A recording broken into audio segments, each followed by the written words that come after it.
Det her, det er et af problemerne ved, når man har skåret planterne ned ved jordskorpen med en sav eller et ørnenæb eller sådan noget lignende. Så får man, se lige en gang, så får man sådan en lodret stående. Ja, først kommer der en stup, og den fortsætter så ned i en jordstængel, som går lodret ned, eller så en pælerod, som går lige lodret ned i jorden. Det gør havtorn, når de bliver store nok, eller gamle nok. Der er et eller andet, som siger dem, at nu er de ude over stadiet med de overfladiske udløbere, og nu begynder de at lave pælerod. Og det gør de også, selvom man har skåret toppen af med ørnenæb.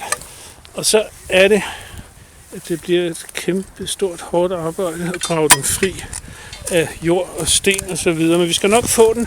Og når der er frigravet så meget, at man kan komme ned til selve roden, så tager vi en økse, som er udnævnt til godt om at komme i jord. Og så hugger vi simpelthen roden over. Og det har vi gjort andre år også, og det har faktisk virket. Så vidt jeg kan se, kommer der ikke genskud, når man er helt dernede. Så det gør vi med fuld fortrøstning.